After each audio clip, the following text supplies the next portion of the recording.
Rival newspaper publishers William Randolph Hearst and Joseph Pulitzer printed stories about the butcher Weiler.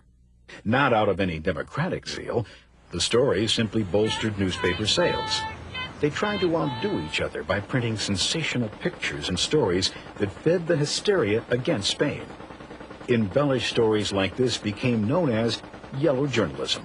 In 1897, Remington arrived in Havana to find there were no battles, no cavalry charges, and no artillery barrages. With no story to cover, he wired Hearst. Everything is quiet. There is no trouble. There will be no war. I wish to return. Some say Hearst replied, "Please remain. You furnish the pictures, and I will furnish the war." And war did come. On January 25, 1898, the USS Maine steamed into Havana Harbor. Outwardly, its mission was to help quell the conflict between the Cubans and Spanish.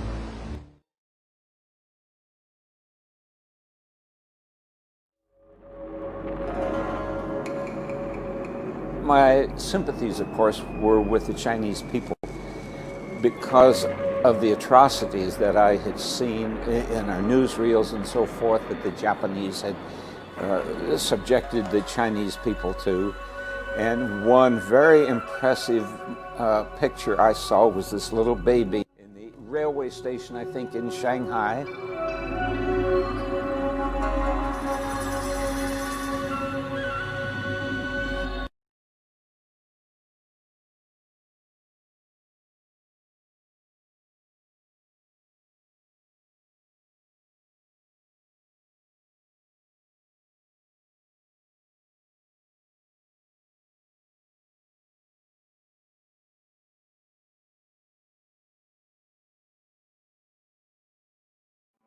General Shanghai was invited to China by Madame Jiang and President Chiang Kai-shek to visit and to observe and see what he could do to help the Chinese to organize the Air Force. That was 1937, and that was 1937.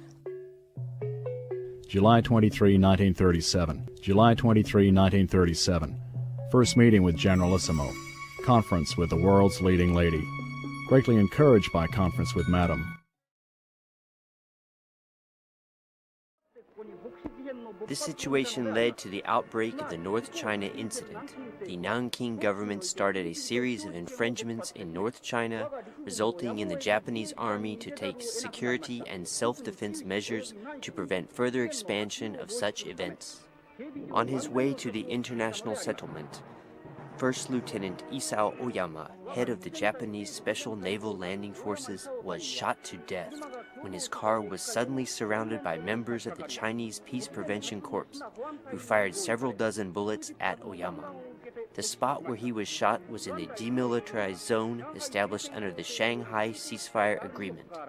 This incident was a well-planned act of provocation against uniformed members of the Imperial Japanese Navy. In all areas of Shanghai, Japanese residents, Chinese people, and other foreigners started to evacuate the danger zones immediately after the news spread. In the meantime, the Japanese military was mobilized as an emergency measure to protect Japanese residents and the nation's interests, but with only a small number of soldiers. Their intent was to seek ways for a negotiated settlement. The Japanese military tightened security against Chinese soldiers dozens of times bigger in size. The Chinese military showered machine gun fire against the Japanese military at 10 a.m. on August 13th. Finally, we had no choice but to fire back to defend ourselves. A little past 9 a.m. the following day, Chinese bombers suddenly flew over the headquarters of the Special Navy Landing Forces and launched an airstrike.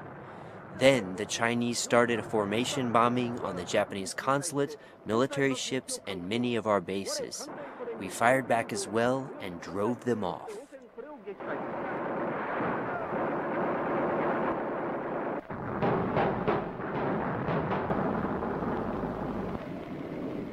However, all of Shanghai city was thrown into turmoil as the Chinese military planes launched airstrikes even over the city's demilitarized zones.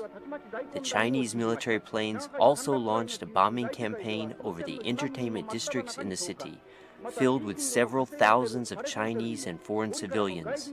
It was reportedly said that 940 people were killed and 1,400 others were injured because of this catastrophic bombing.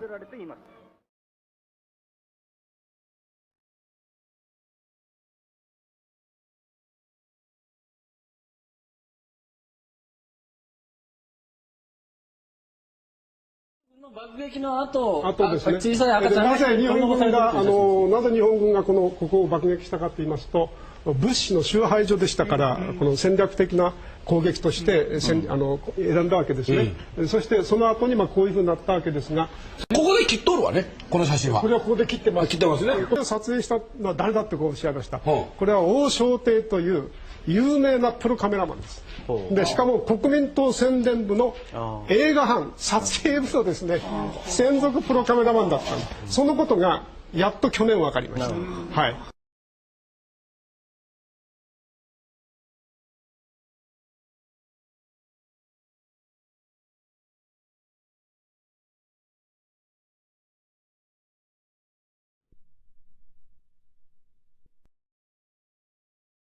Who was Henry Luce? Well, Henry Luce was the child of American missionaries in China, who, with his best friend in college, Britt Haddon, founded Time magazine. He went on to found Fortune magazine, Sports Illustrated, Life magazine, the March of Time newsreel. Really, perhaps the most important periodical publisher in American history. You say he was America's single most powerful and innovative mass communicator. Henry Robinson Luce had started distinctive and popular magazines. Taken together, these publications provided a more gripping and coherent view of the world than was to be found in similar periodicals and daily newspapers up until then. He spent a lot of time in China as he was growing up. Why? Well, his parents were missionaries in China.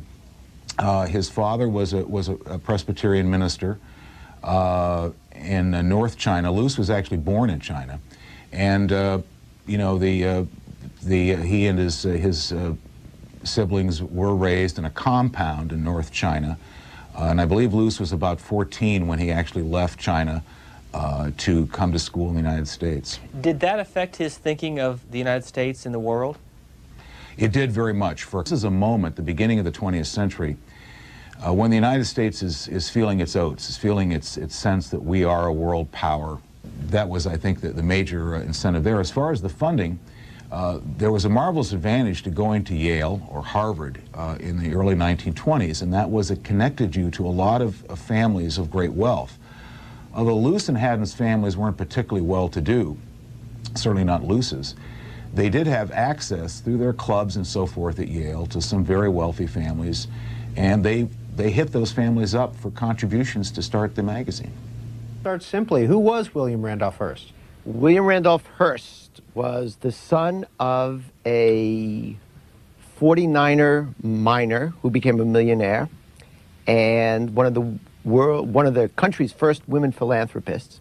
And he began as a newspaper publisher, and by the 30s was the most important media magnate, media mogul in the world. He owned newspapers, magazines, newsreel stations, a movie studio, radio stations, a little radio network, and much, much more.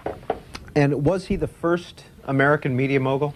I think he's the first, yeah. If media mogul means, if we look at what the word means, media is a communications medium. You know, mediums put their hands on the table and communicate to the living from the dead. Well, media is that communications medium. It's that interface between where a message is coming from and the people who are going to get it. And what Hearst did was Hearst understood right away that once he had gathered the news, once he had written his editorials, once he had his opinions, it made no sense to confine it just to newspapers. Why not put that same news and those same opinions on the radio? in newsreels, in magazines. So in moving out from newspapers to these other media, I think it's fair to say he's the first media mogul. What did he own? Gosh. He owned newspapers and major newspapers in New York, Los Angeles, San Francisco, Chicago, Pittsburgh, Boston, every major city in the United States except Philadelphia. He made a deal early with Adolph Ochs, the New York Times, who wanted to move to Philadelphia. He owned major magazines all over the world, including Cosmopolitan, which was the most important opinion journal. He owned his own newsreel service. He had a radio network. He had his own news service that competed with the AP and the UPI. He had a feature service. He had a couple of syndicate services. And he owned his own movie studio, which was a very Cosmopolitan Studios, which was in the beginning of the 20th century a major producer of motion pictures. Aid for Cuba arrived from some unlikely allies. Rival newspaper publishers William Randolph Hearst and Joseph Pulitzer printed stories about the butcher Weyler. Not out of any democratic zeal, the stories simply bolstered newspaper sales. They tried to outdo each other by printing sensational pictures and stories that fed the hysteria against Spain. Embellished stories like this became known as yellow journalism. Painter Frederick Remington was among the many reporters sent to cover the war. In 1897, Remington arrived in Havana to find there were no battles, no cavalry charges, and no artillery barrages. With no story to cover, he wired Hearst. Everything is quiet. There is no trouble. There will be no war. I wish to return. Some say Hearst replied, "Please remain. You furnish the pictures, and I will furnish the war." And war did come. On January 25, 1898, the USS Maine steamed into Havana Harbor. Outwardly, its mission was to help quell the conflict between the Cubans and Spanish. On February 15, 1898, Captain Charles Sigsbee was in his cabin after dinner. His crew was below decks. Suddenly, an explosion ripped through the underbelly of the Maine, killing 266 men. The American headline screamed, "It was a Spanish mine." "Remember the Maine" became a rallying cry as the American public was whipped into a frenzy. While the U.S. Congress prepared a declaration of war against Spain, forces were deployed to the Caribbean and the Pacific. Anti-expansionists protested loudly. They believed the U.S. was in danger of becoming an imperialist nation. U.S. Navy warships moved in to blockade the harbor of Havana, Cuba's capital. And President McKinley issued a call for 125,000 volunteers. Infuriated, Spain declared war on the U.S. 2 days later, on April 25th, the U.S. reciprocated.